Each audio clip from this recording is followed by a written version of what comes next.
Alabama is in at number 9. Miami is in at number 10. The first team out is Notre Dame. Second team out, BYU. We've also got two G5 schools in at number 12 with James Madison and 11, Tulane.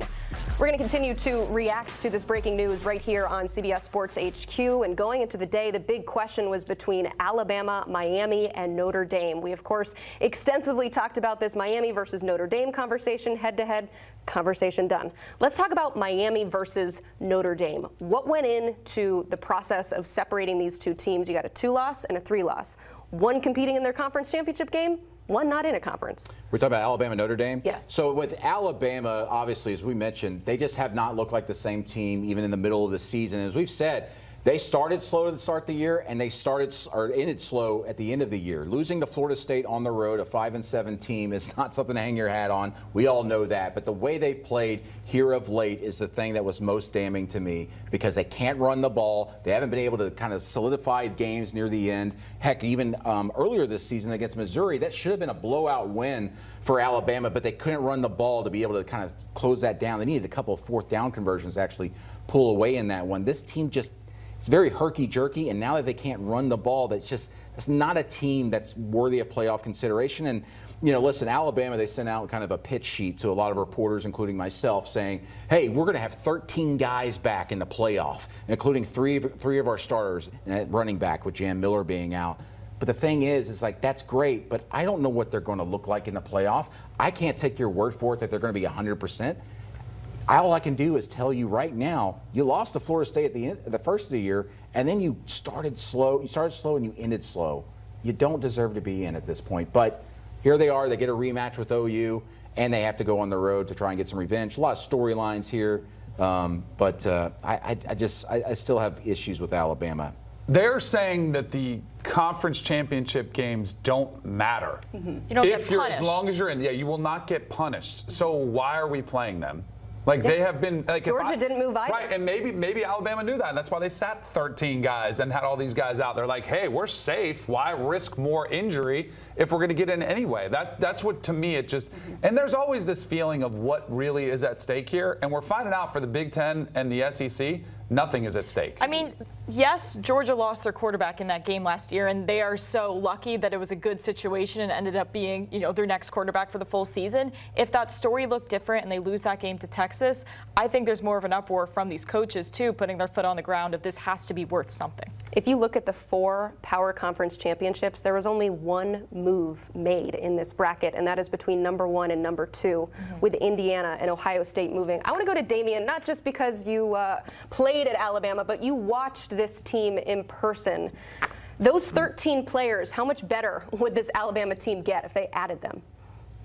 I'm not confident that they're going to be that much better, just because what we've seen recently from Alabama, ever since this Oklahoma game, Alabama has not looked like the exact same team. They haven't even looked like the same team.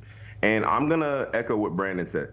How do you put a team in the playoffs that looks worse at the end of the season going into the playoffs than they did week 1, when we were sitting here talking about how Alabama got blown out by Florida State and how bad they looked, and what did they do in the offseason to prepare for this season? What were the adjustments from Kalen DeBoer? Where is Ryan Williams gone? All these questions that we had after week 1, they looked worse last night. Like, I was at both games, Emily Proud. I was at both of them. This Alabama team looked worse last night than they did against Florida State. Is part of that have to do with the fact that they were down 13 players? Yes, absolutely. I was hearing on the sidelines before the game, somebody was talking to me about, we've got foot injuries. There's guys that have foot injuries. It's supposed to be a common theme across college football. It's not just us that's dealing with it. Almost as if I was starting to hear some excuses before the game was played out. So again, yes, that made a part of a difference, not having those guys, but what we've seen from this Alabama team is that we can't trust them to be a great football team.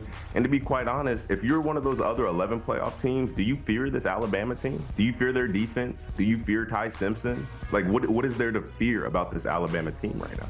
You have to assume that Oklahoma does not fear them, considering they have already beaten them, and that will be the opening round game between the 8-9 seeds. So if we're continuing to compare resumes, Love having Mackenzie Brooks here because we can come up with some hypothetical lines looking at Notre Dame versus Alabama. What would that be? Notre Dame versus Alabama, we have on a neutral site Notre Dame winning that game by 6. So you'd call that around a 5.5 point spread. If you did Notre Dame versus Miami, we had Notre Dame winning that game by a touchdown. So we agree with FBI and the metrics that have allowed them to stay so high up. They're power ranked higher for us than both of those teams, especially Alabama. So I understand where they were coming from. Again, you can stat pad when you're playing the teams you do, but the improvement that they showed, the adding of the pass game, all of those things to an already championship caliber team from last year, that's why it was baked in that they were so high. And as I was mentioning earlier, if they were in this playoff, I think they would have made absolute noise, potentially making it back to the national championship. No more hypotheticals, guys, because we officially have the CFP bracket. But there is, of course, who wins these games. We're going to put Danny Kanell to the test and fill out this bracket on the other side. Stick with us here on CBS Sports. At CBS Sports HQ, after all the debate and consternation, we officially have a bracket. No takebacks. This is what it is. So we continue to look ahead, and Danny Kanell is doing the thankless task of already filling this thing out, and you cannot change anything, Danny, between now and then. I reserve the right to evaluate further, but yeah, I'm still going to go with it. Okay, Yeah. I love it. You're just being detained. 10 toes down. Let's do it. Yes, that's right. 5-check bracket. Yeah. All right, let's go ahead and throw up Danny Kanell's bracket. The first game of the college football playoff will be a rematch between Alabama and Oklahoma. What happens in round 2? I'm going to give the edge to Oklahoma. I saw that Oklahoma is a home underdog, but I saw this happen already. Ty Simpson has been overwhelmed, and that was the game that he started this downhill slide. I think he's really been kind of, struggling with the pressure that's been on him, and I think he's going to be under duress a lot of the game. My favorite play in that game will be the under. Certainly, based on what we've seen from these. Why don't you like it? He likes Al. I got Bama. Everything I said earlier, just ignore that. Wipe the record. Okay. They are going to be healthier. OU won that game because they had 3 turnovers, including a pick 6. It is going to be very difficult to repeat And that. Kalen DeBoer did point out they doubled them up in total yardage. They did move the ball against Oklahoma. Oklahoma has done a fantastic job of getting outgained in games and yet still winning them.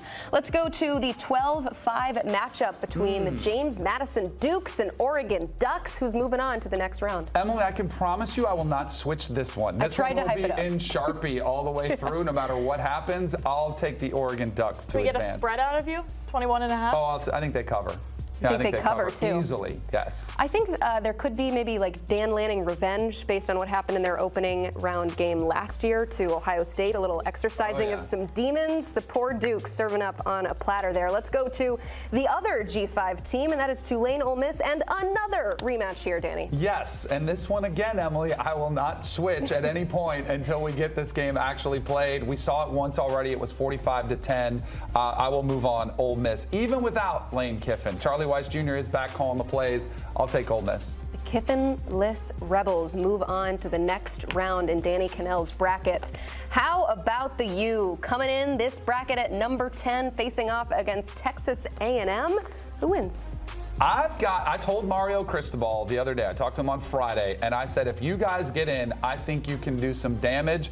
This to me would be doing some damage. Texas A&M, I don't want to say fraudulent, but they have not exactly been tested. The last time we saw them tested was against Texas. I know this is in College Station and the 12th man will be loud, but I think Miami's physicality will be the difference in this one. So I've got the Hurricanes moving on. The Aggies defense gives up a lot of explosive plays. And Miami has some explosive weapons that they can utilize. Okay, let's move on to the second round. Teams we haven't seen yet because they got those buys. It's going to be number 1 versus number 8 in the Rose Bowl. Who you got, OU, IU? I know last year we saw a lot of these teams with the bye lose, but I do think Indiana, just saw them. They're so well coached. This is the one where I think they're a more complete team.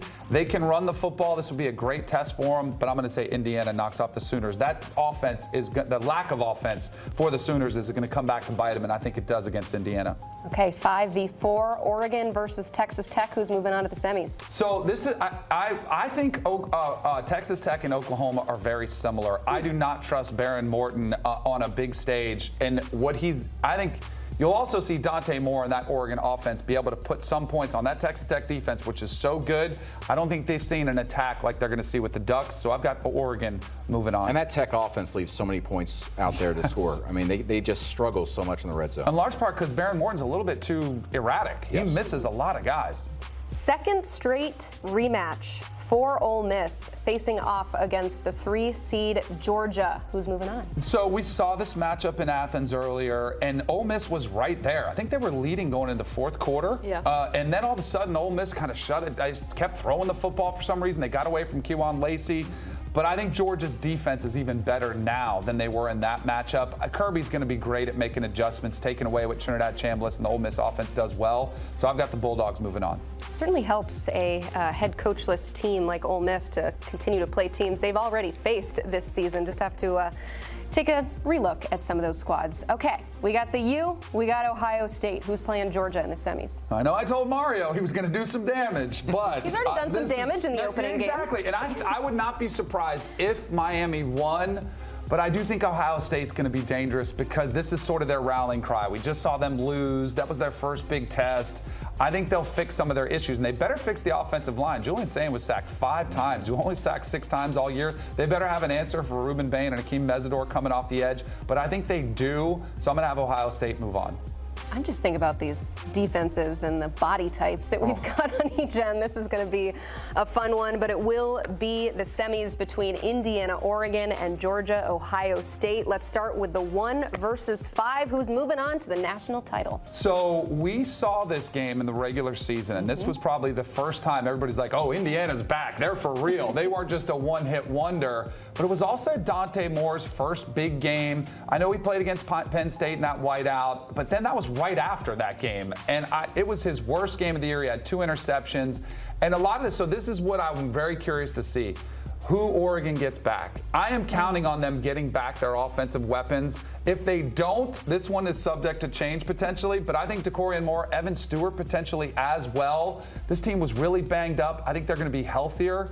I'm going to give the edge to Oregon and have Oregon move on to the national championship. Wow, and that round 1 game was in Eugene, this one in a neutral site. How about Georgia and Ohio State? You talk about a helmet game here. Who's moving on to the national championship? Oh, this will be an absolutely awesome game. We saw these teams in a playoff before in Atlanta, right? And that's when Georgia came. Anybody remember that game? Was tight. I bet you were. It was New Year's Eve. Yeah, fireworks went off. The field was and that one, Ohio State was right there. They were so close. I think they remember that, and I think they get revenge from this one. I'm going to have Ohio State moving on. Okay, so Ohio State fresh off losing the Big Ten championship, but back in the title game with a chance to win it all again. It's all Big Ten here for Danny Kanell. Oregon, Ohio State, who you got? I'm going to go with the Ducks. Kind of the opposite of what we saw last year. Remember, Ohio State was kind of forgotten about. They had 2 losses. Everyone was like, what are they going to do? Is Ryan Day going to get fired? They got hot and healthy at the right time. That, to me, is the Oregon Ducks. And Dante Moore, and I love Fernando Mendoza. I think Dante Moore might be the 2nd best quarterback in the Big Ten and maybe the entire country. He's gotten so much better this season. They can run the ball with Noah Whittington. They're a physical team. And their defense, I didn't even mention Bryce Betcher and some of the defensive weapons they've got. Amari Washington along the defensive line, Bear Alexander. They are built to make a run. I think Dan Lanning is just lurking in the weeds right now. I'm going to say the Ducks come out on top. Certainly helped them not playing in the Big Ten title game with all of those injuries, as you mentioned. Time to tune up, get fresh. Also, James Madison in that opening round. But what's crazy is the Ducks, they don't have a single win over any team in this bracket, and Danny Kanell has them just rolling through the whole thing and winning the national title. What do the numbers tell you here, Mackenzie Brooks? Are they in line with what your friend Danny's doing? Honestly, yeah. Like, relative for a 5 seed, we give them a 14% chance to win the national championship. That's pretty good? high. Okay. Yeah, so our highest is Ohio State at 23% chance, to give you an idea there. So it goes Ohio State, 23% chance to win the Natty, then Georgia at 20%, and it's not until number 3 you get the 1 seed, Indiana, at a 17% chance. So they're closer to the same odds as the 5 seed sitting in that 1 seed. And I've been barking up the 3 seed's a good spot to be. The 1 seed doesn't necessarily mean that's the best place and the best position for your team. But the 5 seed right now in the path for Oregon does look pretty promising. So we put Danny Kanell on blast here, going through his bracket. Who do you have winning it all? I see you've been doing this exercise as well. I covered this up. Subject to change, because this is most definitely probably going to change. Disclaimer. You know, you're talking so high on Oregon right now, but I still think that Texas Tech defense is going to be able to slow them down. Okay. I think I got Tech going to the semifinals to face Indiana, and then Indiana knocking off the Texters and getting the national championship to face Georgia. I think Georgia, Kirby Smart is still the best coach in America.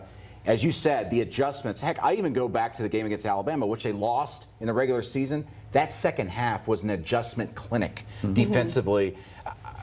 Give me Kirby Smart and Georgia in national championship with them toppling the undefeated Hoosiers to win the national title. Wow. I knew I liked you. The other thing, too, Gunnerstown, there was a dropped touchdown pass in the second half. Georgia might have won that game outright. They were awesome in the second half of that game.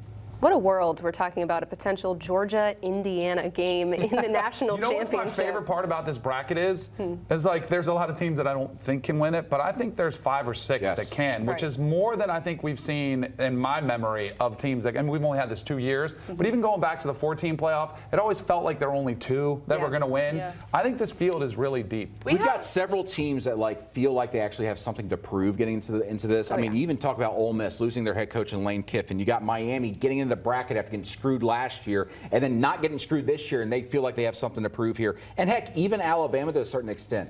Everybody's questioning them. They've been injured and everything. Should they even be in the field? OU, their offense can't do anything, but Brent Venables, I can't tell you how much he's been circling the wagons there. There are going to be some really fired up teams going into the playoff here.